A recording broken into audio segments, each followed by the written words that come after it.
First of all, before I start this video, I need you to understand the fact that I am not cheap. Because a bunch of people made videos praising this lens and calling it the best thing since sliced bread does not mean I'm going to come here and regurgitate exactly the same thing 1,000 YouTubers have said on their videos. No, that's not me.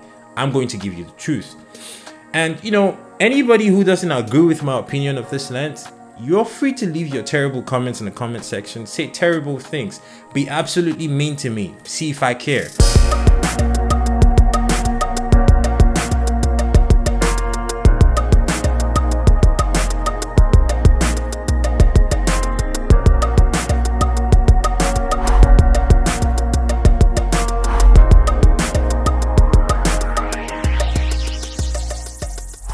When I first saw this lens, I thought, looks pretty decent. But after spending a few hours and a few days with it, I kind of already decided that I would rather have the 14-42 Panasonic kit lens than have this lens. And I can explain myself. Everyone who reviewed this lens, they lied.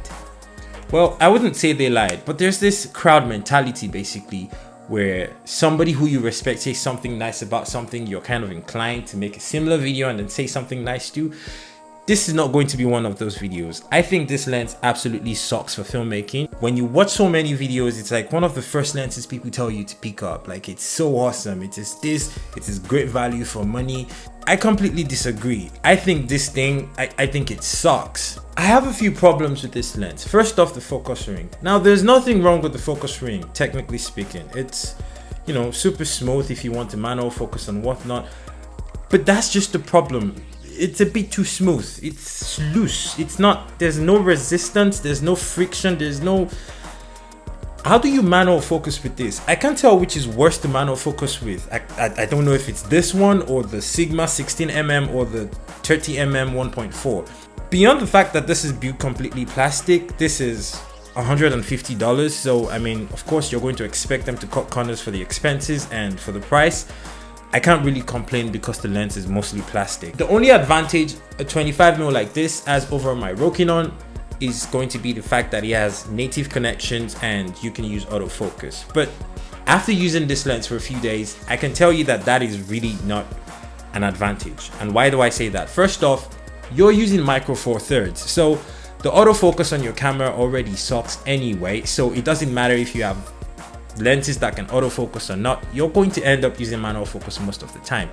And then when you have to manual focus and then you see a manual focus ring like this, I mean, it's smooth, but it's just so terribly difficult to work with because it's so loose.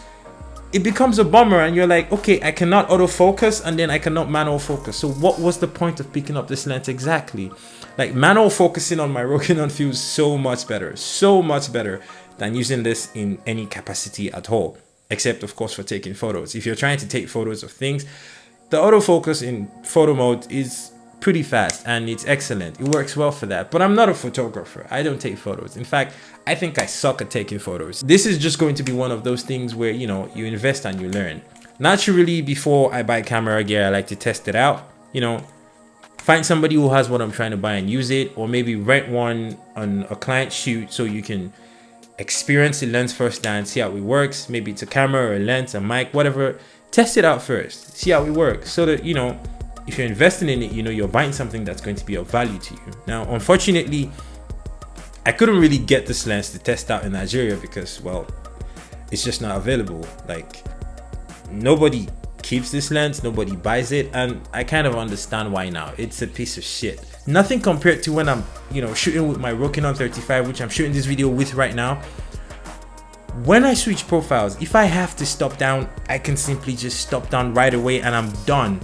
I change from T1.5 to T8 or T2.8 or T5.6 or whatever it is I want to do, T4. It's like just one quick turn of a knob. But when you're switching profiles with this, okay, say for example, I was just shooting a video, it was fun, and I need to really switch to manual mode really quickly so I can just take a photo. I am doing that right now, and all the settings from when I was in video mode or in custom mode completely go away and they're reset. And now I have to reset everything again. It is so annoying. Now, the lens itself, the quality of the video that it produces and the quality of the photos that it produces, it's not bad. There's nothing wrong with it. I just don't think this is the lens for me. If money is not an object for you and you're not trying to cut costs by buying a lens that's just $150, call it a nifty 50 or whatever, then I'd absolutely advise you to absolutely completely skip this one. Just forget about it.